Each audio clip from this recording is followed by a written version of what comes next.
All right. So you guys can hear me okay? All right.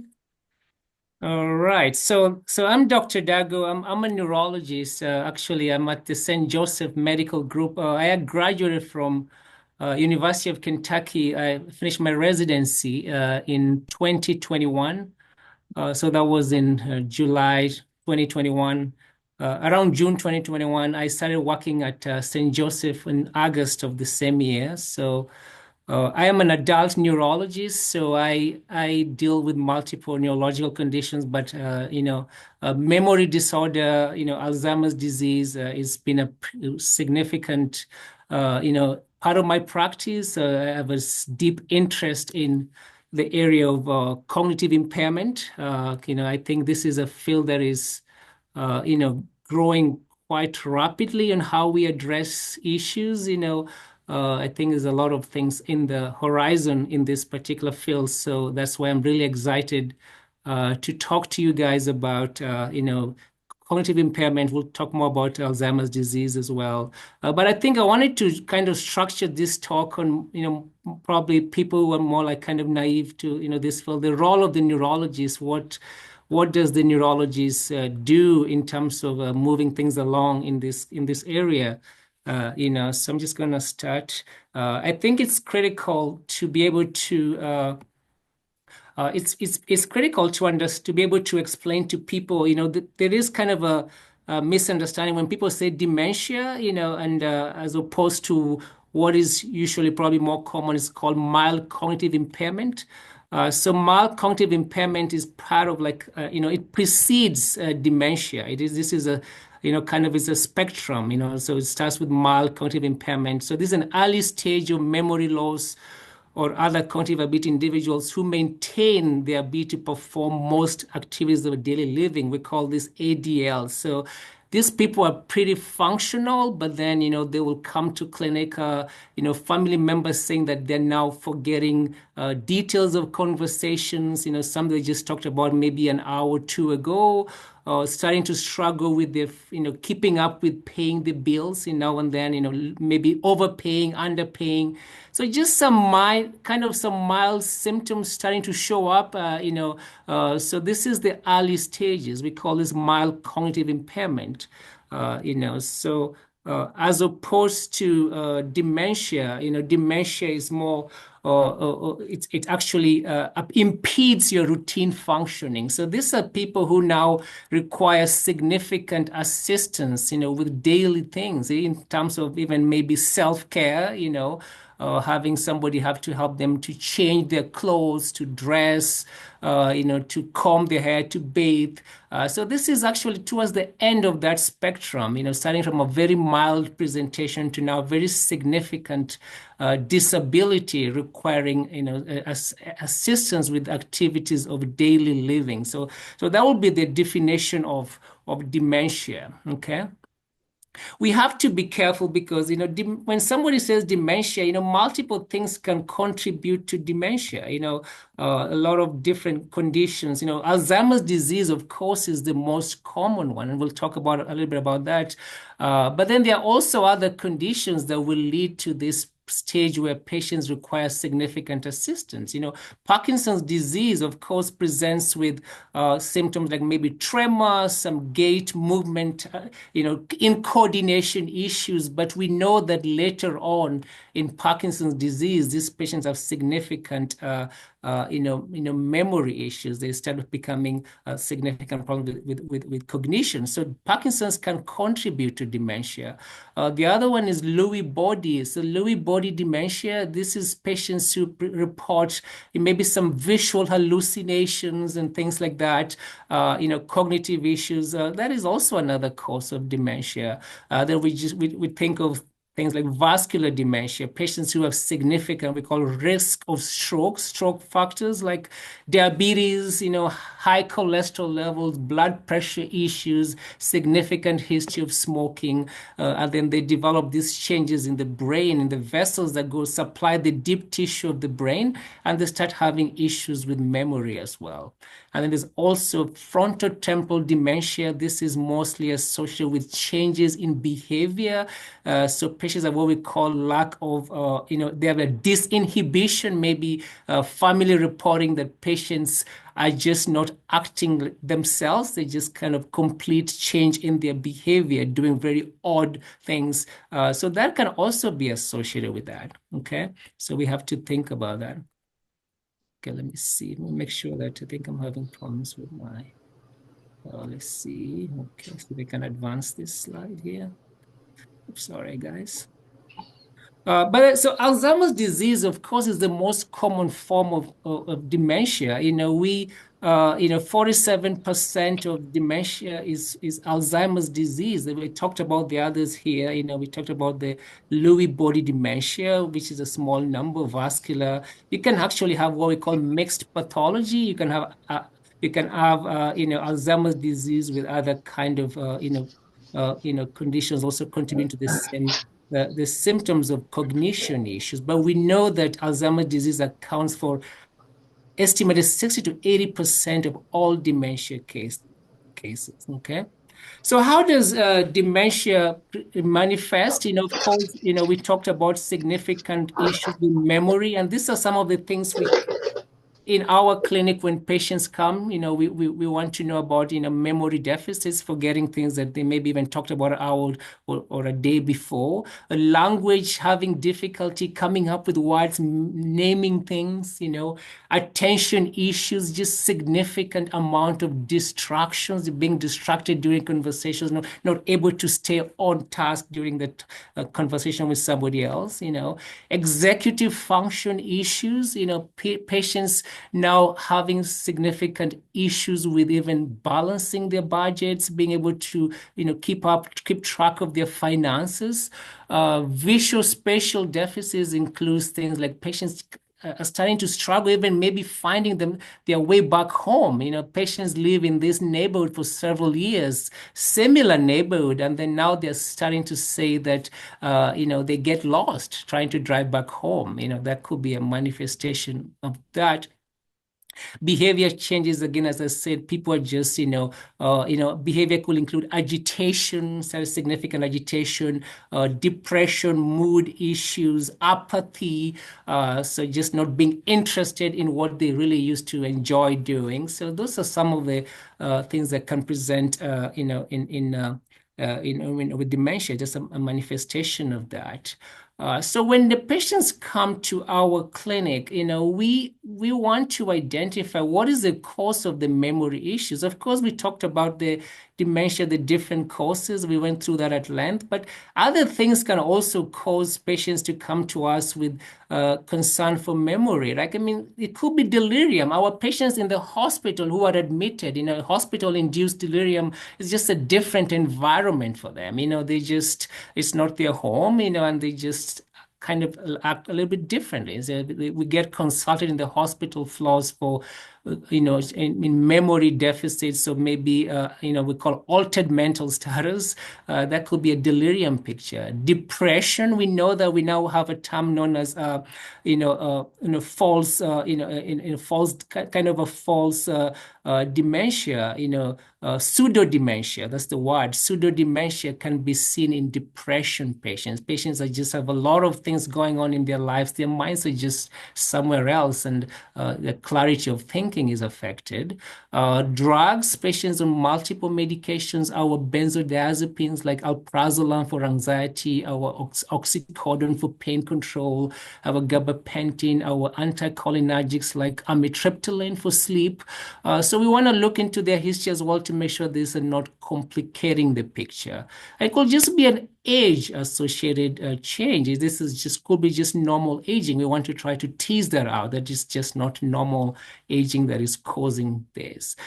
We know now that patients with sleep disorders like obstructive sleep apnea can have significant issues with memory. So we really counsel our patients to make sure they're getting assessed for sleep disorders, they're getting adequate sleep.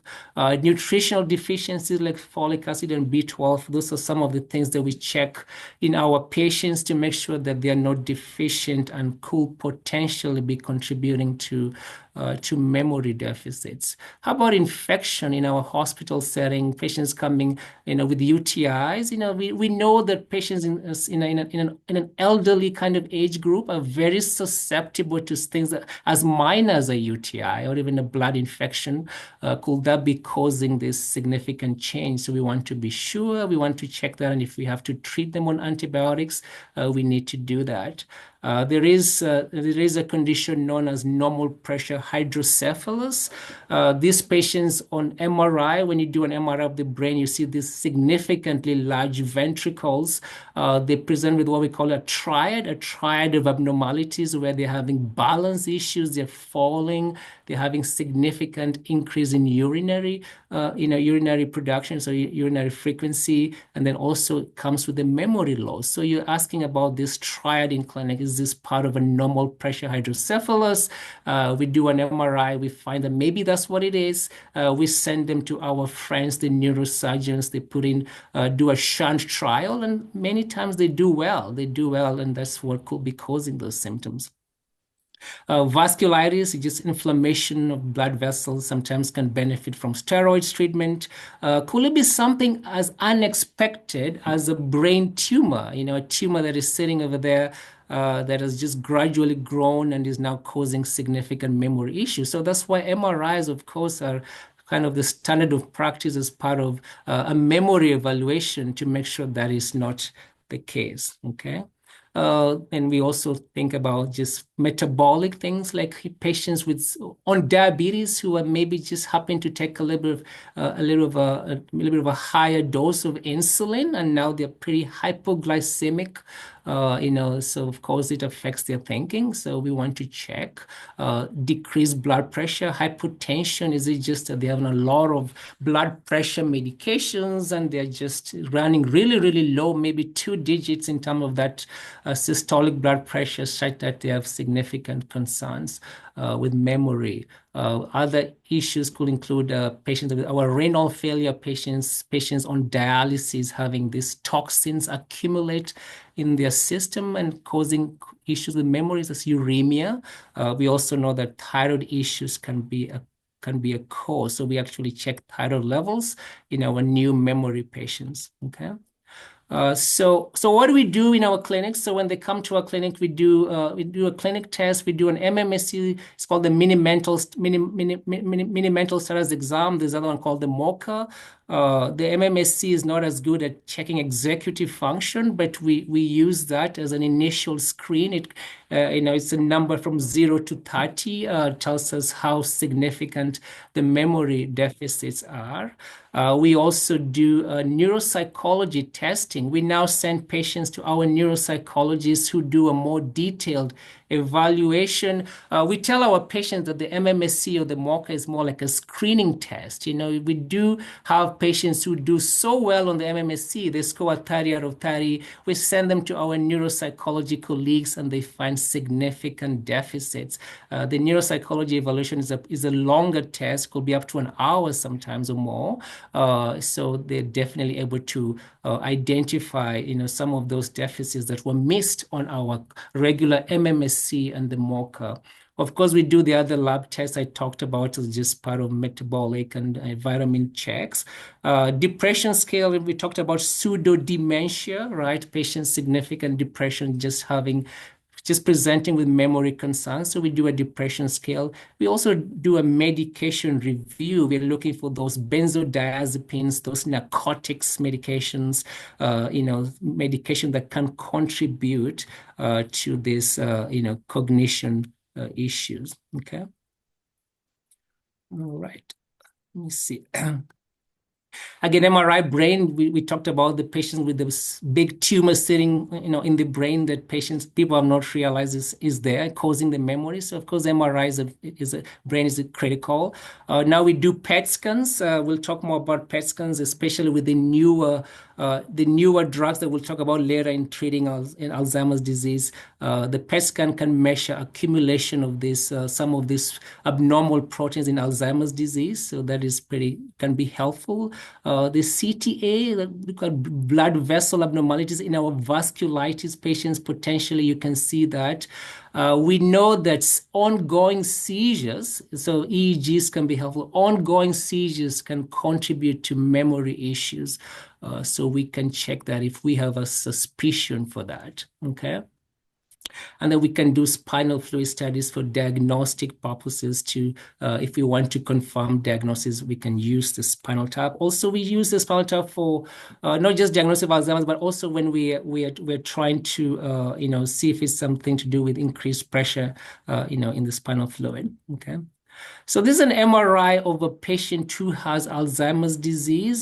That's what we look at. This is what we call the coronal view of the MRI.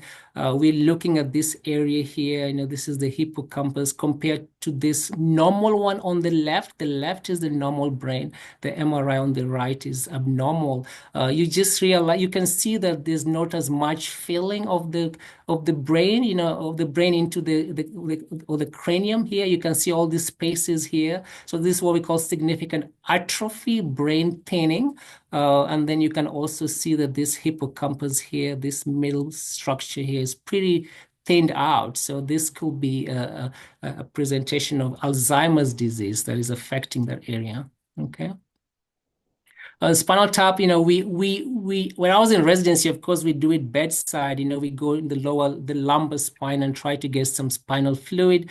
In our facility now, in our clinic, we send patients to, to radiology, so in interventional radiology.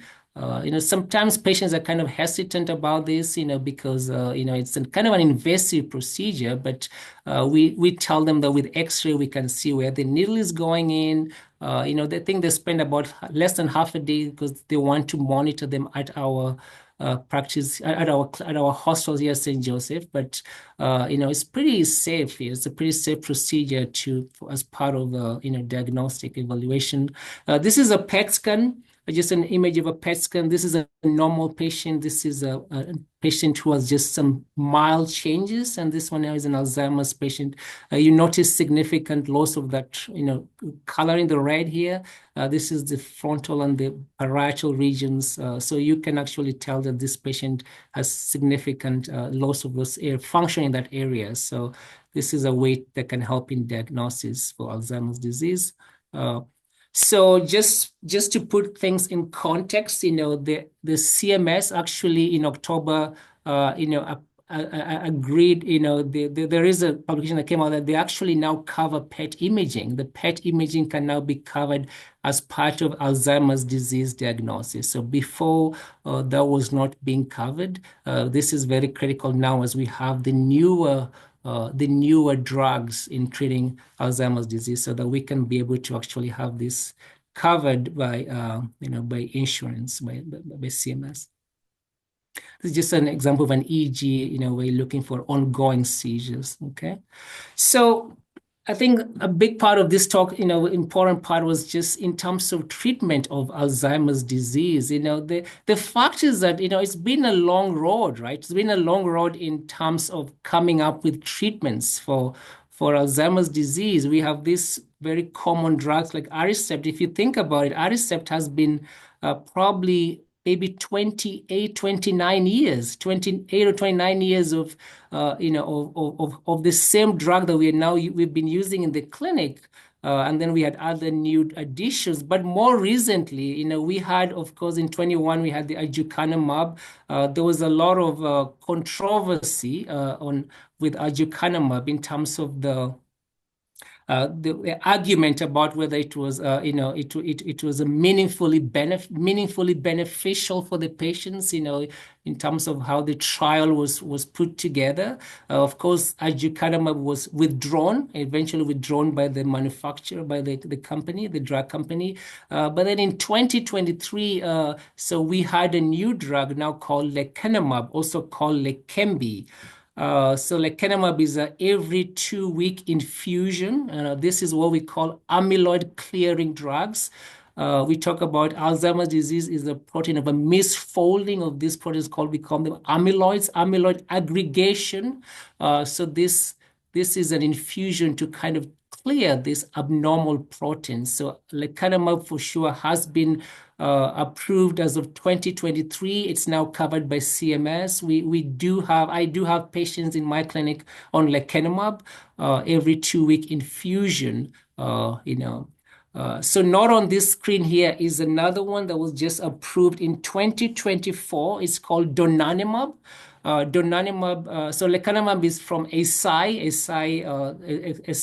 also I think it's Eisai with Biogen, but then there is donanemab from Eli Lilly in 2024. It's a once a month infusion as opposed to once every 2 weeks. So now we have more options. We have 2 drugs that are amyloid clearing medications that we can now use for our patients. These are what we call disease modifying drugs.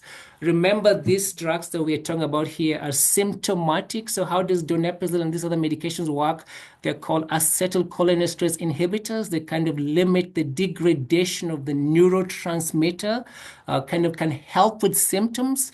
But then as the disease progresses and these neurons are kind of dying off because of this aggregation of abnormal proteins, they're no longer effective. So we need what is called an amyloid clearing drugs, a disease modifying therapy. So that's what will take out this, what I call the culprit that eventually results in injury to the neurons. So that is why we have lecanemab and now donanemab as well. So those are the two medications that we do have.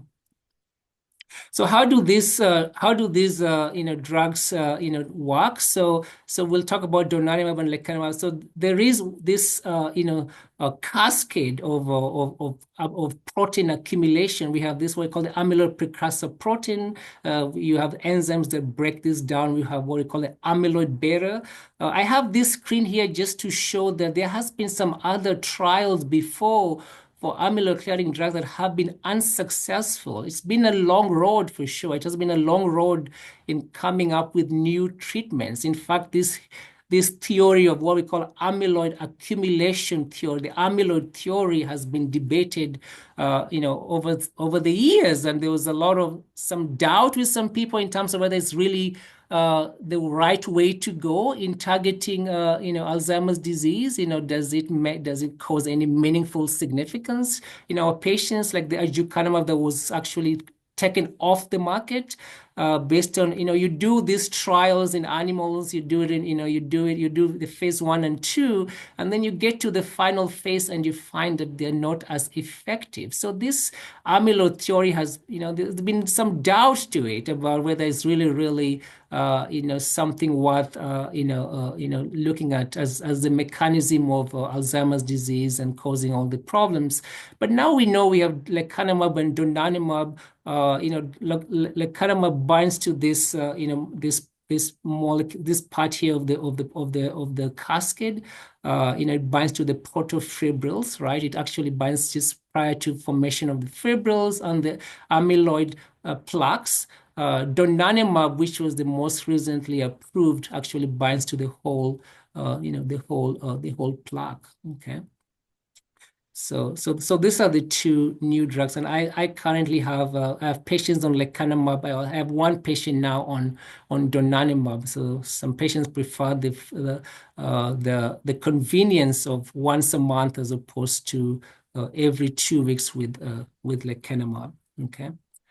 Just so you know, I think the FDA is looking into lecanemab is looking into I think a subcutaneous version of lecanemab.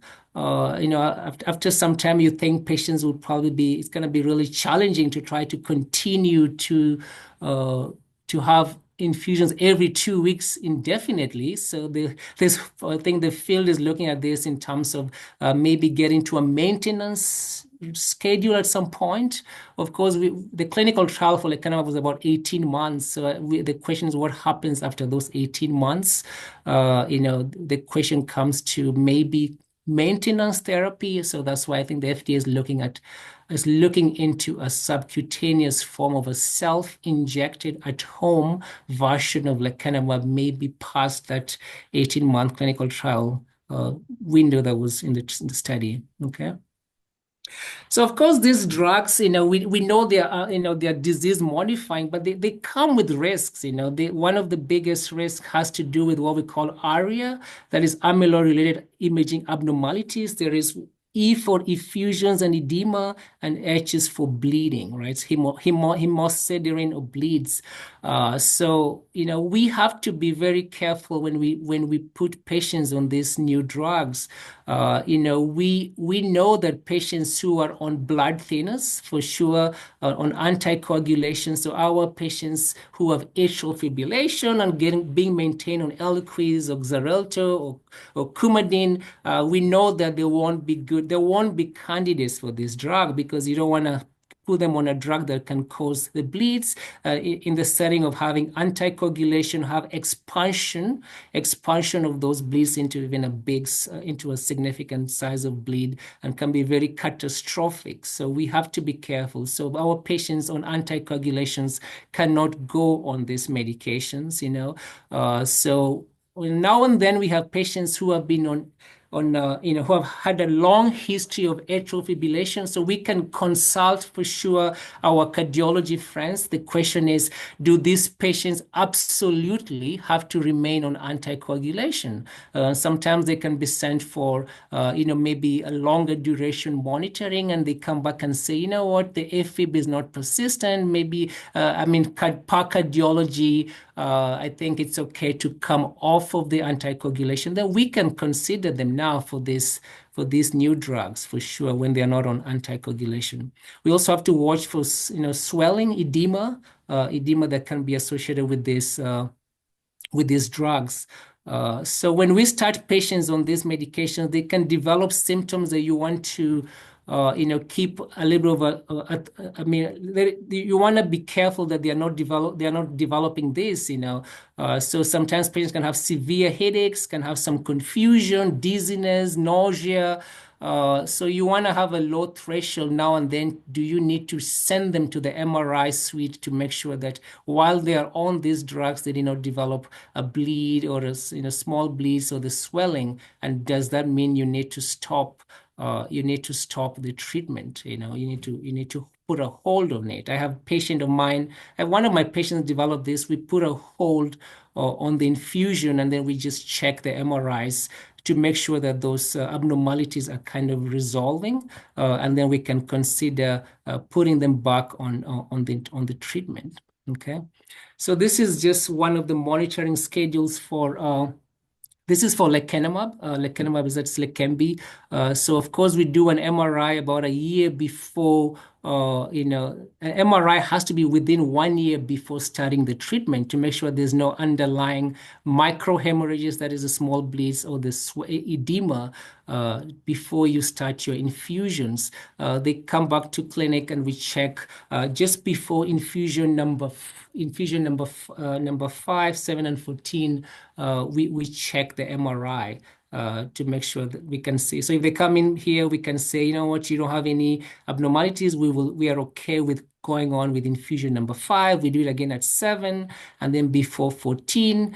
After that, we just do MRIs based on clinical, clinical evaluation. And if you feel like it needs to be done, then you can do it. But MRIs definitely before dose number 5, 7, and 14 to avoid those risks of ARIA. Okay.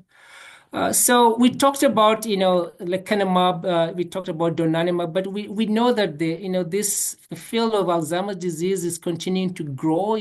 There's a lot of stuff still in the pipeline, that we can hope that can come up. We have patients, who I can absolutely not put on these new amyloid clearing drugs, and maybe they come back and they say, they have a stroke in their brain, which is too big to put them on amyloid clearing medication. They have bleeds, they have AFib. So maybe there could be other options for these patients who I cannot be able to put on lecanemab or donanemab. So we are hoping that maybe in the future we'll have even more options, maybe not necessarily amyloid clearing drugs, because amyloid clearing drugs have those other risks of associated, the ARIA. But maybe there'll be alternatives for my patients who can, at this point, not be able to, to get, donanemab or lecanemab. There are patients for sure who have maybe devices, and we cannot do MRI brain. You remember, you have to do an MRI brain to assess for those ARIA abnormalities. So patients who have, maybe some kind of a pacemaker that is incompatible and cannot be switched, for sure cannot go on these new drugs, because we need to be able to monitor for development of those abnormalities. So there, hopefully, for some of these patients, there will be other options outside of amyloid clearing drugs. So whether it's targeting tau or other proteins in Alzheimer's disease, that we are hopeful that we'll have more options for those patients. So outside of the current medication we talked about, as a neurology clinic, we still, there are still other things we can do for our patients. We have what we call neurocognitive rehabilitation, where patients, have this skill habit training program to kind of optimize their cognition, maybe just learning, skills on how to go day to day, remembering things, some tricks here and there. So we have actually, I work actually, she's a physical therapist, but she helps with this. So this has been helpful to some of my patients. What will be the benefit of early diagnosis of dementia? We know that, the sooner we're able to, diagnose the patient, patients can have, can commit to lifestyle changes to maintain their quality of life and be able to be independent as long as possible. We can be able to decrease, risk, like maybe falls, things that can be associated with Alzheimer's disease or other memory disorders. They can participate in advanced care planning, especially with their loved ones, to kind of prepare ahead. And then also potential to be involved in clinical trials. So that is very important. Okay. For my patients, what do I tell them to do? Just as action steps, we know that exercise can be helpful. Nutrition, adequate sleep to allow for clarity of thinking. We know that can be helpful. Mental engagement, just reading books, puzzles, just continue to be engaged. Social interaction. Otherwise, you start moving on towards that, that phase of depression and just not, we call it pseudo dementia. So we really encourage social interaction, and I try to send my patients to clinical trials, whether it's a UK, to be able to, to be part of the future, just coming up with new treatments in this area. Okay. So what does the future hold? I mean, the future of Alzheimer's disease, I think, is pretty exciting. We've talked about how to treat Alzheimer's disease, but then I think the next level is, how do we prevent patients from developing the symptoms of Alzheimer's disease? I don't have this slide here, but we know that the patients can accumulate these abnormal proteins, the amyloid beta proteins, even up to 20 years before they come to clinic. So can you imagine being able to identify this, we call them biomarkers, right? Several years before our patients start developing symptoms. And now we can talk about preventive care, moving from treatment to prevention of Alzheimer's disease. So we do have some proteins that maybe, are kind of out there, trying to figure out if they can be used in, even in patients. There are clinical trials going on. I think there is a clinical trial called the AHEAD clinical trial that is actually looking at patients and checking for this, checking for these markers in normal patients, patients who have not developed the symptoms, maybe putting them on the treatment and seeing years later, did they develop Alzheimer's dementia compared to the control trial, the control arm, the control group. So prevention is definitely, going to be the future, even knowing those biomarkers, watching for the accumulation, and preventing them getting to that stage where now they're having significant issues, with their day-to-day cognition. Okay. So we have this in my clinic now. I'm using this. So this is a blood test. Actually, we can now get it from LabCo in my clinic. So the p-tau 217, it is a blood test. The FDA has not approved this blood test to be used, but based on this article, the journal, this test was shown to be pretty accurate in checking for Alzheimer's disease. So the protein, the phosphorylated tau 217, I do now check this protein in my patients who come to the clinic with memory concern. In the past, we used to just, we go with family history, we go with what the patient is saying, and then we send them to the neuropsychologist. It comes back with a report that this looks like a neurodegenerative condition, but we are not really sure yet. So we are talking of something similar, like in the diabetes field, similar to the A1C, right? Can you be able to objectively say that a patient has Alzheimer's disease, not just using subjective data, but actually objectively? So now I use this in about 90% accuracy. So if my patient comes to clinic, of course, the family is concerned. There is, neuropsychologist suggests it's a neurodegenerative condition. I do a blood test. The blood test comes back positive. I can now be able to talk to my patient about doing a spinal tap or sending them to UK Healthcare for the PET scan. We don't do PET scans in our facility yet, but now I can be able to say, we know that the FDA has approved the spinal tap as a way of diagnosis.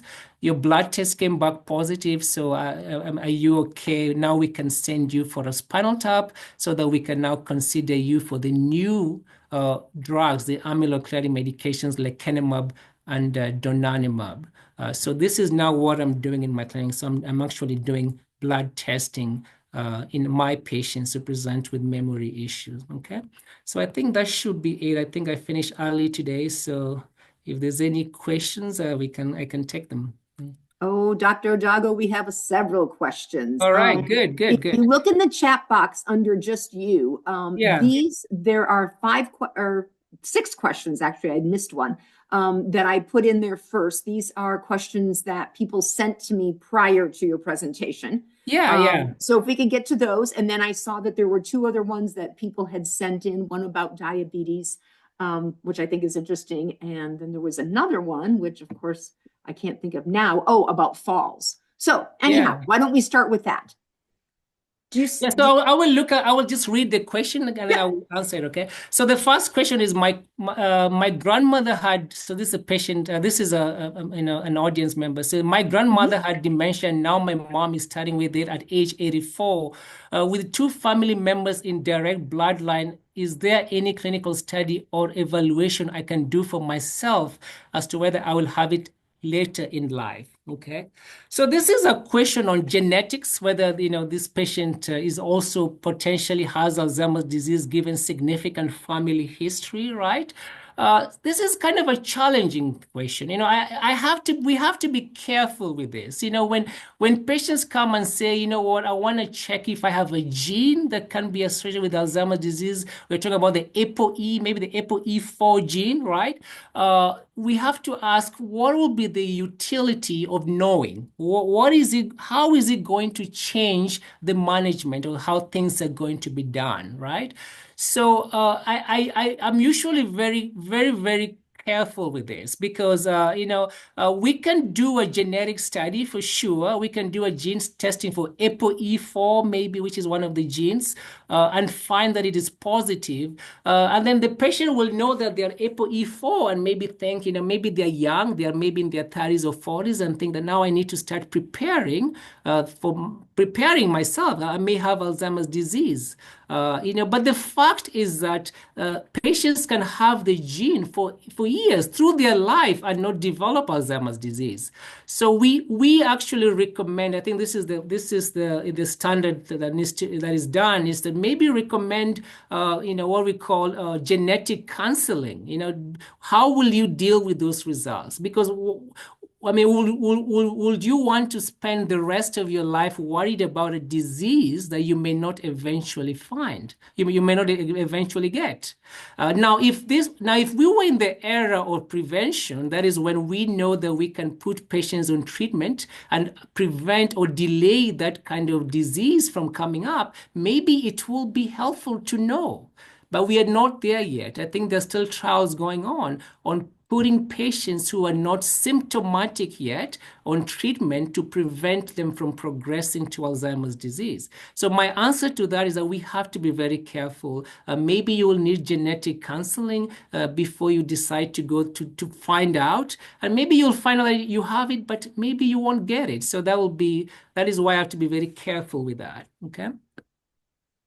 Question number two, when do you think there will be a cure for Alzheimer's disease? I mean, of course, I'm hopeful. Of course, we are all hopeful. When we talk about a cure, it means that we are actually trying to get rid of this abnormal proteins before they get to this stage where patients have memory issues or cognitive issues. We talk about the prevention. There is a clinical trial called the AHEAD trial as part of prevention. So maybe in the next, I cannot really, I don't want to, to say the wrong thing, but I'll think pretty close. We are pretty close to getting there, where we can maybe identify patients, say they have these abnormal accumulated proteins, they don't have symptoms. We put them on treatment and we check that maybe 10, 20 years they don't have it. So maybe that will be what may end up happening. But we're getting close. I'll say we're getting close. So what are some strategies to maintain brain health and reduce the risk of dementia? Okay. So when patients come to my clinic, I talk about four main things I tell my patients. And number one is a health focus. Health focus means nutrition and exercise. So there's some studies that have shown that nutrition and exercise. We talk about brain health. Brain health also involves the heart health, the cardiovascular health. We know that exercise, allowing for a good cardiovascular system allows for good flow to your brain. So a healthy heart is a healthy brain. So exercise is important. Number two is adequate sleep. We now know there is something known as the glymphatic system, where during sleep it allows for kind of a cleaning up of the brain, limiting accumulation of these toxic molecules. So we know that adequate sleep, I tell my patients, try to maintain good sleep for clarity of thinking for sure. Number three that the patients can do is a social interaction. We know that being part of a community is very helpful. Otherwise, you start slipping into a depression picture, kind of clouds the picture. And then the last thing is mental engagement. Mental engagement is whether it's reading, doing puzzles, things like that, just staying engaged mentally. Okay. Number four is my mother-in-law was showing signs of dementia, like memory loss and confusion. When we took her to her doctor, it was because she was low in B12. What other physical conditions can resemble dementia? So we know for sure B12 deficiency. We check that. I think the normal B12, they usually say the mid 200s is normal, but in my practice, I think this is what I learned in med school or in residencies. It says 400 or less in my book is is abnormal. I would say low normal. So I put patients on B12 supplementation when the B12 is below 400. We just talked about other conditions that can resemble dementia, whether it's patients with stroke, patients who've had multiple strokes, that is affecting those deep tissue in the brain. And, it can be associated with significant cognition issues, thyroid issues, hypothyroidism, that can be a problem. Hypoglycemia, just having a very low glucose because of insulin, just being overdosed on insulin, things like that. Okay. So that will be question number 4. Let's see another question. Question number 5. Is mild chronic small vessel ischemic disease the same as MCI? So MCI just, it means mild cognitive impairment is just kind of like the initial stages, the part of a spectrum, the early stages where there's no significant concern for functional problems. They're still able to do things. But when you talk about mild chronic small vessel ischemic disease, that is more like a vascular. It can contribute to MCI. You're talking about, it's patients who have maybe risk factors of diabetes, cholesterol, hypertension, can have MRI findings of small vessel ischemic disease, and they can present as MCI, mild cognitive impairment. So that is just connecting a cause to a presentation of memory, which is the MCI. Okay. Okay. The next question is, I have had dementia referred to as type 3 diabetes. Can you discuss the relationship of diabetes and dementia, and what type of care should someone with diabetes seek if they're diagnosed with early onset dementia?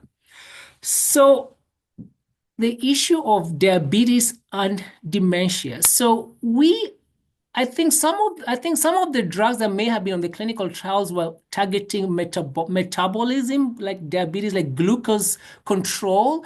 There have been some talk about the newer drugs, like the GLP-1s that we now know now being used with patients with weight loss.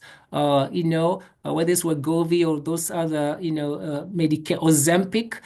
So maybe potentially, in terms of metabolic control, they could turn out to be helpful. I'm thinking maybe they could be part of affecting the part that is involved in the misfolding of the amyloid proteins. That could be a metabolic role in that. So I'm not really sure yet, but it could be maybe in the future that glucose control could be part of this picture in terms of eventually developing this misfolded proteins. So there could be a connection.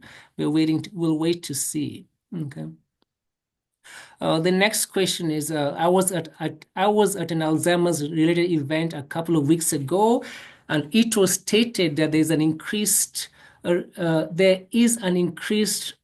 related patients reported falling. I guess there's an increase in related falling from that, I guess. Has your clinic seen an increase in fall risk with patients? Are patients' falling risk addressed at your clinic? Yeah, so we now do a fall assessment. I think we just had this within the last year. We do a fall assessment on actually pretty much every patient. I think there's an age group that we start doing it. But yes, I mean, we have to be careful in this patient. There is a risk of falls in anything that can be associated with decreased cognition. Patients who are not able to, maybe think clearly, and just be careful when they're walking in the house, maybe tripping on something. So we know for sure, there can be an associated risk of falling. So we do check that in our practice now, for sure. All right. What role does substantial hearing loss play in the development of dementia? Is there any evidence that a better hearing aid can slow progression or even reverse the disease? So I'm not really sure if just the loss of hearing is associated with development of dementia, but we know for sure that hearing loss is a confounding effect. The question to the patient is it that they just cannot be able to understand what you're telling them, or they cannot hear you, right? So that is very important, right? So we actually want to know if patients have hearing deficits, because, if family members report that patients are just not able to understand them, could it be just that they need a hearing aid? It's just muddying the water a little bit. But I don't know if there is a direct correlation. It probably just has to do with the perception, that there is a perception that the patient has memory issues, but they just cannot hear you. They need hearing aids. So I think that is what I will say about that. Any other questions that you have on the list? There was one above that that I think we missed. Let What me role see. does Let me go back. alcohol Yeah, play? let me go back and look. Yeah. Let's see. Yeah. So, what role does alcohol play in the development and diagnosis of dementia and Alzheimer's disease? Huh. So I'm not sure if there is a direct role of alcohol in dementia. We know for sure chronic alcohol use can cause memory issues, right? There is something in alcoholic patients. We know there's certain areas that are targeted with chronic alcohol use that can affect memory, but not necessarily in terms of Alzheimer's disease. We know chronic alcoholics can have significant memory issues. We talk about the WASO, there is a syndrome associated with alcohol, significant alcohol use that can cause memory, but not really clear on an association with what we call the misfolding pathway, the amyloid pathway of Alzheimer's disease. I cannot think of a direct connection, but I know we can see patients with significant memory issues due to chronic alcohol use. Yeah. All right. And Yes, then one more the question. next question is, can this p-tau 217 test be run at LabCo and requested by a general practitioner? So I'm not sure in terms of insurance. I've had really good luck with the p-tau 217 in my lab. We do have a LabCo right next to it. We actually connected to the LabCo. It is part of our practice here. And I've ordered multiple tau 217s, not gotten much pushback at all. I've actually been surprised, that they've all gone through and come back pretty quick. They do come back within a week, of sending the test, but I'm not sure if there'll be any pushback if it's ordered by a general practitioner, I wouldn't just order this, generally with everyone, but you want to be careful, that you're ordering in the right kind of patient presenting with memory deficits, and that if in fact that there will be candidates potentially for the new treatments, So so maybe you can try as a general practitioner, but I've not gotten any pushback as a neurologist. It's all gone pretty much been approved. I've been actually surprised that has been the case. So. Well, that's good. Does anybody else have a question for Dr. Odago today? All right. Well, we're just at time. So thank you so much for sharing your expertise, for sharing your knowledge with us, and taking time out for us today. All right, thank you. I will get this sent out to everybody this afternoon. Well, hopefully, I'm just going to say within the next 24 hours. I'm never going to say this afternoon. You never know. But thank you so much, Dr. Odago. Enjoy All right, the rest of your day. yeah, thank you for such a good show up. A lot of very good very good number of people showed up. That's wonderful. So I'm looking forward to maybe we can do more in the future. So that would be great. I Yeah. appreciate your time. Have a great day. All right, thank you. Thank you, Thank you. everybody. All right.